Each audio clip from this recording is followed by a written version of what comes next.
here at the 20. We will open it up with Tim May.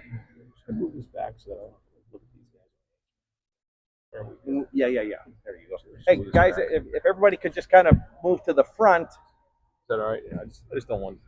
Yeah. I hear you. Okay. I hear you. All good. So yeah, we just don't want Coach to be looking 180 degrees behind it. We want everybody in front of Coach. Tim May, go ahead. Taylor Swift has people behind her. Thank you, Sonny. Hey, Ron, what is the next step you want to see the defense take this week that they can improve on? As JT Tuimoloau said, everything. Right. That's the way I feel too. I think past that, go ahead. I think it would say everything. Everything. Yeah. I mean, getting 3 and outs, getting off the field on third down. I mean, you can name everything. You know, every area of our game has got to improve across the board, and that's what we're looking at right now. We got a long road ahead of us, and we got to keep trying to find those inches. Bill Rabinowitz over to the left. Gabe Powers had touchdown last week. How much of a springboard could that be? What have you seen from him this year?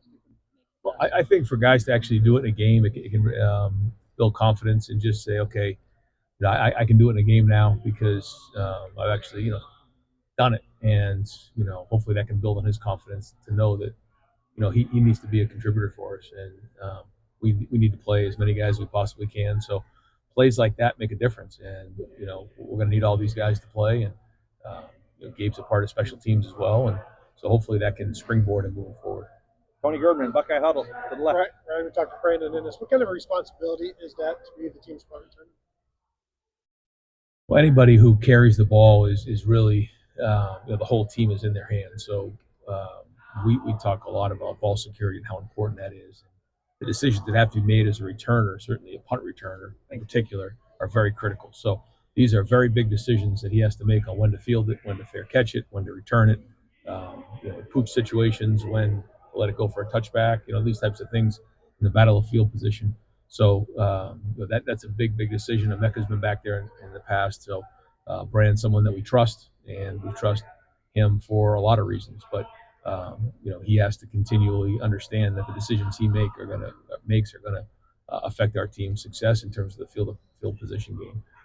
If he can continue to do and make decisions he made this past game and take care of the football, then he can be a weapon for us.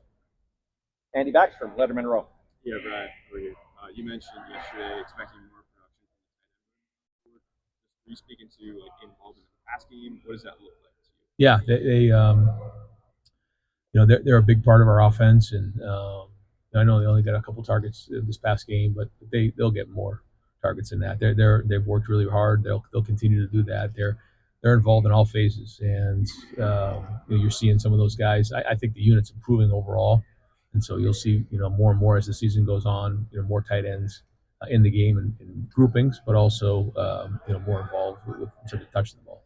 Jeff Gilbert, Press Pros. JT talked about Western Michigan physical up front. I thought they were pretty good. What are you seeing, and what's the challenge for your defense against that team? Well, I think when you watch the film, you're seeing them play a Big Ten opponent, which gives us a little bit more of a barometer of what we're dealing with. And they played Wisconsin strong. They're physical up front, like you said. They do have some really good skill players. So, it looked like a Big Ten style of game just overall. And there was a point where that game was in the balance. And I know that has our guys' attention. Austin Ward, the podcast. When Sonny was sitting there, he made it sound like moving to Mike was no big deal. What's your level of appreciation for what he did on short notice, but also just because you spent the last 9 months talking about him learning Will, and then having to go over there, get the headset, the communication, run that defense, the whole deal. Like, I wonder what you can maybe pat him on the back more than he wanted to. Right. No, he's a very serious young man for his age, very mature, and came in early. And because of all of that, he's matured even quicker than we could have thought. But to make that move from safety to linebacker, and then, like you said, making that jump, it shows the work that he's putting in off the field that nobody sees.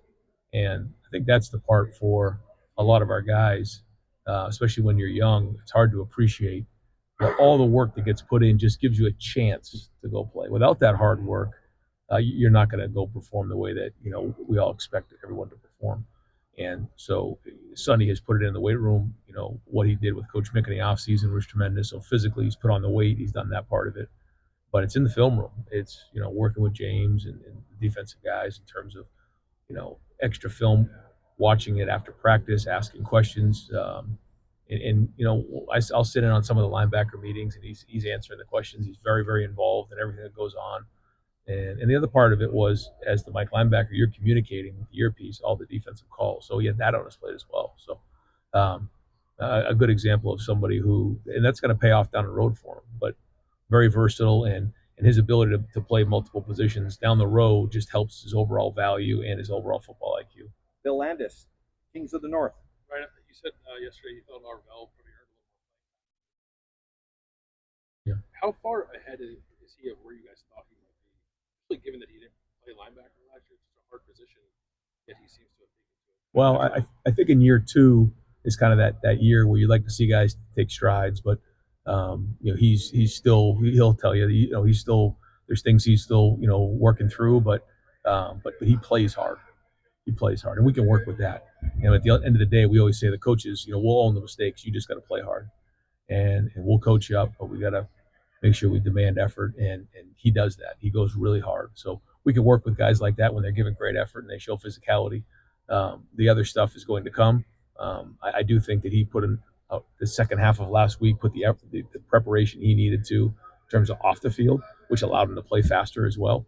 And we've talked about that before, how important that is. So he needs to continue to build on that routine, and then it just becomes now the consistency of doing that on a week-to-week basis. But if he does that, then he's going to play a lot of football this season.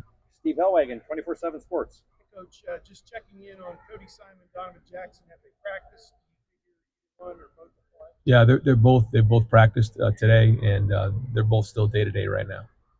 Stephen Means, Cleveland.com. Right. Just follow up, Brandon. I think when that guy got here, he probably envisioned this much different role, much bigger role in the offense. Obviously, some things changed, but he seems to very much embrace this punt return role. Having a guy like that embrace that type of a role when things maybe aren't going the way he thought they would go, what does that do for him in his career? Person in No, I think he's done great. For someone that came in last summer, even to get to where he was in midseason last year was tremendous. And he is going to be a big part of our offense this season.